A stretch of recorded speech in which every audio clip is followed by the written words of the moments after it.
Hello ಸ್ನೇಹಿತರೆ, ಸಪ್ತಪದಿ ಧಾರಾವಾಹಿಯ ಇಂದಿನ ಸಂಚಿಕೆಯಲ್ಲಿ ನೋಡುವುದಾದರೆ ಇನ್ನು ಪ್ರಕಾಶ್ ಅವರು ಮತ್ತು ಧನಲಕ್ಷ್ಮಿ ಅವರು ಸಹ ಆ ಗೇಮ್ದಲ್ಲಿ ಪಾರ್ಟಿಸಿಪೇಟ್ ಮಾಡ್ತಾ ಇರ್ತಾರೆ. ಕಣ್ಮುಚ್ಚಿ ಅವ್ರ ಹತ್ರ ಈ ಪ್ರಶ್ನೆಗಳಿಗೆ ಉತ್ತರ ಕೇಳಿಸ್ತಾ ಇರ್ತಾರೆ. ಅದನ್ನು ನೋಡಿ ಮನೆ ಮಂದಿಯವರೆಲ್ಲರೂ ಸಹ ಎಂಜಾಯ್ ಮಾಡ್ತಾ ಇರ್ತಾರೆ. ಇನ್ನು ಈ ಕಡೆ ನೋಡಿದ್ರೆ ನಾಗವೇಣಿ ಇರೋ ಖುಷಿ ಎಷ್ಟೊತ್ತವರೆಗೂ ಇರುತ್ತೋ ನಾನು ನೋಡ್ತೀನಿ ಅಂತ ಹಾಗೆ ನೋಡ್ತಾ ಇರ್ತಾಳೆ. ಆಗ ಇನ್ನು ಕಾವ್ಯ ಅವ್ರ ಚಿಕ್ಕಮ್ಮವರೇ ಅತ್ತೆ ಯಾವಾಗ ನಿಮಗೆ ಸಿಕ್ಕಿದ್ದು, ಏನಂತ ಮಾತಾಡಿದ್ದಾರೆ, ಅದ್ರ ಬಗ್ಗೆ ನೀವು ಬರೀರಿ ಅಂತ ಹೇಳ್ತಾ ಇರ್ತಾಳೆ. ಇನ್ನು ಸರಿ ಅಂತ ಅವನು ಬರೆಯೋಕೆ ಹೋದರೆ ಅಯ್ಯೋ ಮರ್ತೋಗ್ಬಿಟ್ಟಿದ್ದೀನಲ್ಲ ಅಂತ ಅಂದ್ಕೊಳ್ತಿದ್ದಂಗೆ ಇನ್ನು ಧನಲಕ್ಷ್ಮಿ ಅವ್ರ ಟರ್ನ್ ಬರುತ್ತೆ. ಅವಳು ಬರೀತಾ ಇದ್ನ ನೋಡಿ ಕರೆಕ್ಟಾಗಿ ಅವರು ಸಹ ಕಂಡುಹಿಡ್ದಿರ್ತಾರೆ ಪ್ರಕಾಶ್ ಅವರು. ಅದನ್ನು ನೋಡಿ ಅವರಿಬ್ರಿಗೂ ಸಹ ತುಂಬ ಖುಷಿ ಆಗ್ತಾ ಇರುತ್ತೆ. ಇನ್ನು ಕಾವ್ಯ ಮತ್ತು ರಾಜ್ ಇಬ್ಬರು ಸರದಿ ಬಂದಿರುತ್ತೆ. ಆಗ ರಾಜ್ ಕಾವ್ಯ ಇಬ್ಬರು ಕಣ್ಣಿಗೆ ಬಟ್ಟೆ ಕಟ್ಟಿ ಇನ್ನು ಅಯ್ಯೋ ಕಾವ್ಯ, ನಿಮ್ಮ ಗಂಡನಿಗೆ ಇಟ್ಟಿರೋ ನಿಕ್ ನೇಮ್ ಏನು ಅಂತ ಪ್ರಕಾಶ್ ಅವ್ರು ಕೇಳ್ತಿದ್ರೆ, ಅದು ನಿಮಗೆ ಯಾರಿಗಾದ್ರೂ ಗೊತ್ತಾದರೆ ಬೇಜಾರಾಗ್ಬೋದು ಅನಿಸುತ್ತೆ, ಬೇಡ ಬಿಡಿ ಮಾವ ಅವರೇ ಅಂತ ಹೇಳ್ತಿದ್ರು. ಪರವಾಗಿಲ್ಲ ಹೇಳಮ್ಮ ಅಂತ ಹೇಳ್ತಾ ಇರ್ತಾರೆ.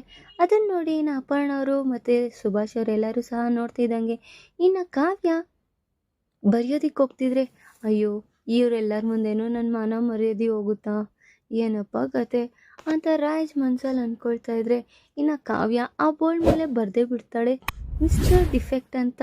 ಅದನ್ನು ನೋಡಿ ಅವ್ರ ಅಜ್ಜಿ ಅವ್ರ ಅತ್ತೆ ಮಾವ ಎಲ್ಲರೂ ಖುಷಿ ಪಡ್ತಾ ಇದ್ರೆ ಇನ್ನು ಈ ಕಡೆ ನೋಡಿದ್ರೆ ನಾಗವೇಣಿ ಹೋ ಅಂತ ಇದ್ದಂಗೆ ಹೋ ಅನ್ನೋ ಥರ ಇರ್ತಾಳೆ. ಆಗ ಏನು ರಾಜ್ ಬರ್ದಿರ್ಬೋದು ಕಾವ್ಯ ಅಂತ ಕೇಳ್ತಾ ಇರ್ತಾರೆ ಅವರ ಚಿಕ್ಕಪ್ಪ. ಆಗ ಮಿಸ್ಟರ್ ಡಿಫೆಕ್ಟ್ ಅಂತ ಬರೆದಿರ್ತಾಳೆ ಅಂತ ಹೇಳಿದ್ನ ನೋಡಿ ವಾವ್ ಕರೆಕ್ಟಾಗಿ ಹೇಳಿದ್ಯಾ ಅಂತ ಎಲ್ಲರೂ ಕ್ಲಾಪ್ಸ್ ಹೊಡಿತಾ ಇರ್ತಾರೆ. ಇನ್ನು ಈ ಕಡೆ ನೋಡಿದ್ರೆ ಸರಿ ರೀ, ಯಾಕೋ ಮತ್ತೆ ಕವಿಯವರು ಮೂಡ್ ಅಪ್ಸೆಟ್ ಆಗಿದ್ದಾರೆ ಅನಿಸುತ್ತೆ, ನಡೀರಿ ಬೇಗ ಏನಾದರೂ ಒಂದು ವ್ಯವಸ್ಥೆ ಮಾಡಿ ನೆಕ್ಸ್ಟ್ ಗೇಮ್ ಬಂದು ಎಲ್ಲರೂ ಅವ್ರವ್ರ ಪಾರ್ಟ್ನರ್ಸ್ ಜೊತೆ ಬಂದು ಡ್ಯಾನ್ಸ್ ಆಡೋದು ಅಂತ ಹೇಳಿ ಇನ್ನು ಎಲ್ಲರನ್ನೂ ಕೂಗ್ತಾ ಇರ್ತಾರೆ. ಈ ಕಡೆ ನೋಡಿದ್ರೆ ಇನ್ನು ಮನೆ ಮಂದಿಯವರೆಲ್ಲ ತುಂಬ ಖುಷಿ ಪಡ್ತಾ ಇದ್ರೆ ಇಲ್ಲಿ ನಾಗವೇಣಿ. ಇನ್ನು ಈ ಕಡೆ ನೋಡಿದ್ರೆ ಧನಲಕ್ಷ್ಮಿ ಅವರು ಮತ್ತು ಪ್ರಕಾಶ್ ಅವರು ಸಹ ಗೇಮಲ್ಲಿ ಪಾರ್ಟಿಸಿಪೇಟ್ ಮಾಡಿ ಡ್ಯಾನ್ಸ್ನ ಆಡ್ತಾ ಇರ್ತಾರೆ. ಅದನ್ನು ನೋಡಿ ಮನೆ ಮಂದಿಯವರು ಎಲ್ಲರೂ ಖುಷಿ ಪಡ್ತಾ ಇರ್ತಾರೆ. ಇನ್ನು ಸ್ವಪ್ನ ಮತ್ತು ರಾಹುಲ್ ಸಹ ಇಬ್ಬರೂ ಡ್ಯಾನ್ಸ್ ಆಡ್ತಾ ಇರ್ತಾರೆ. ಅದನ್ನು ನೋಡಿ ಎಲ್ಲರೂ ಆನಂದಿಸ್ತಾ ಇದ್ರೆ ಇನ್ನು ರಾಜ್ ಅವ್ರ ಟರ್ನ್ ಬಂದಿರುತ್ತೆ.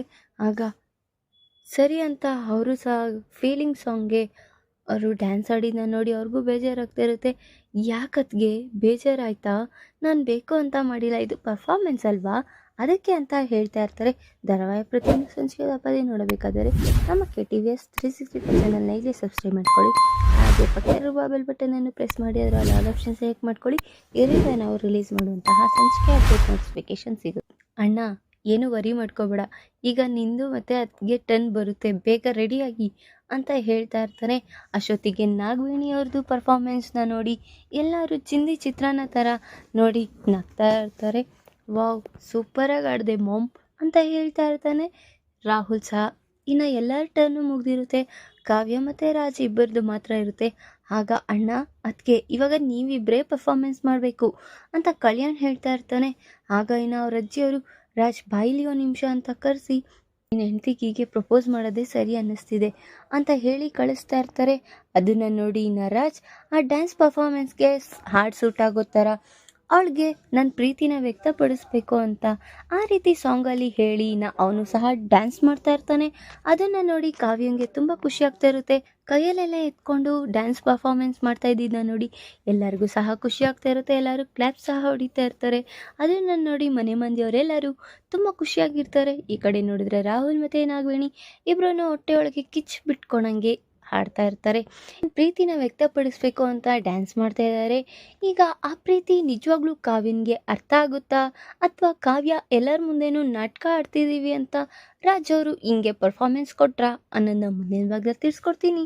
ಈ ವಿಡಿಯೋ ಇಷ್ಟ ಆದರೆ ಲೈಕ್ ಮಾಡಿ, ನಿಮ್ಮ ಫ್ರೆಂಡ್ಸ್ ಹಾಗೆ ನಿಮ್ಮ ರಿಲೇಟಿವ್ಸ್ಗೂ ಶೇರ್ ಮಾಡಿ ಆ್ಯಂಡ್ ಕಮೆಂಟ್ ಮಾಡಿ. Thanks for watching.